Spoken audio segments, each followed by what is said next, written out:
The rain fell harder than she remembered any rain ever falling, as if the sky itself was angry with her. Asha stood barefoot on the cold concrete outside the house she had lived in for 7 years, clutching a thin cloth bag that carried her clothes and nothing else. The door behind her had already been bolted shut. No farewell. No hesitation. Just the echo of her mother-in-law's voice cutting through the walls like a knife, words that would follow her long after the night ended. A woman who cannot give us a child has no place here. Her husband had not defended her. He had not even looked at her. He stood there silently while she was pushed out, as if her pain were an inconvenience he was relieved to be rid of. The man she married had become a stranger the moment doctors confirmed what she had feared for years. Infertile. As though it were a crime. As though love, loyalty, and sacrifice meant nothing without a child to show for it. Asha wrapped her shawl tighter around her shoulders and began to walk. She did not know where she was going. She only knew she could not stay. The streets were nearly empty, shops closed, lights dimmed. Every passing window felt like an accusation. She imagined neighbors whispering by morning, shaking their heads, saying she deserved it. With each step, her chest tightened, not from the cold, but from the shame they had planted inside her. She reached a bus stop just as the last bus disappeared into the distance. The realization hit her slowly, then all at once. She had no money, no family willing to take her in, and nowhere to sleep. Her knees gave way, and she sank onto the wet bench, pressing a hand to her mouth to stop herself from sobbing out loud. She had prayed so many nights for a miracle, for a child, for mercy. Tonight, all she wanted was not to feel invisible. That was when she noticed a small pair of shoes near her feet. A little boy stood there, struggling to hold an umbrella too large for his tiny hands.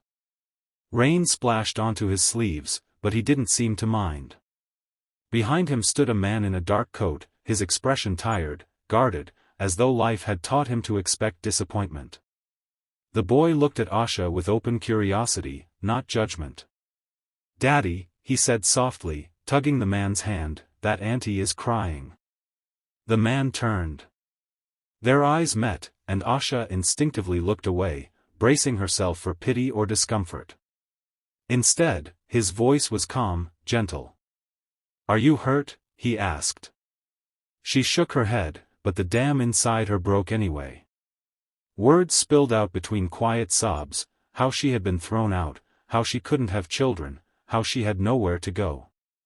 She hated herself for saying it aloud, for sounding weak. But the man didn't interrupt. He listened like every word mattered. After a long silence, he spoke. "My wife died giving birth," he said. "My son and I, we know what it means to lose a future you imagined."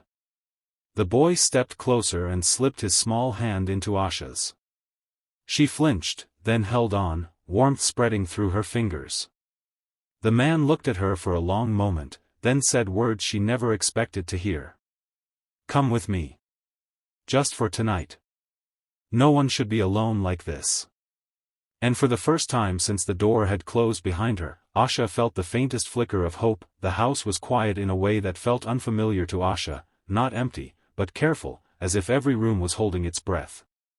She stood near the doorway clutching her bag, ready to apologize for existing, ready to be told this kindness had limits. But the man simply set down his keys and knelt to remove his son's wet shoes, laughing softly when the boy splashed water onto the floor on purpose. "You can sit," he said, pointing to the couch. "I'll make some tea." The warmth of the room slowly thawed her fingers.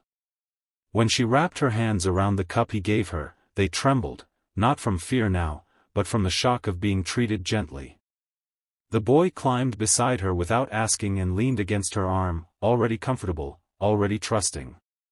No one had touched her like that in years without expectation. That night, sleep did not come easily. Asha lay awake in the guest room, staring at the ceiling, waiting for regret to knock on the door.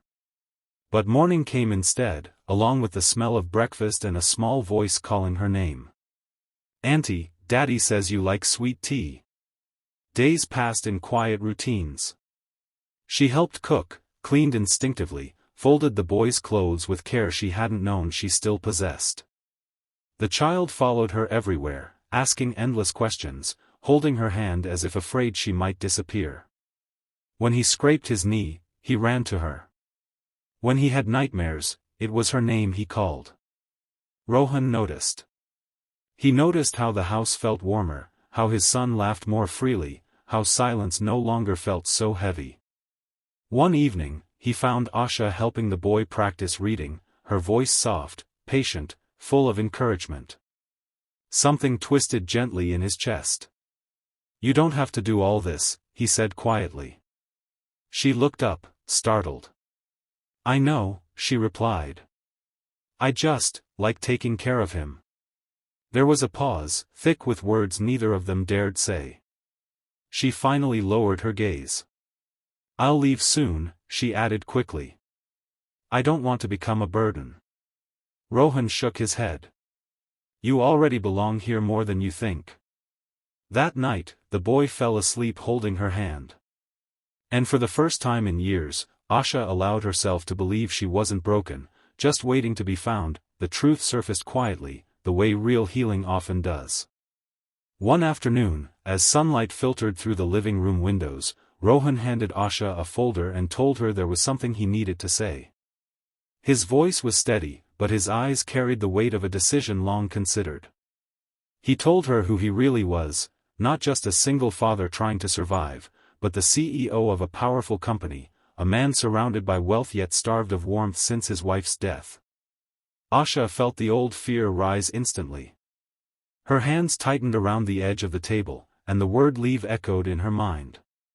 She stood up at once. "I should go," she said softly. "I don't fit in a world like yours."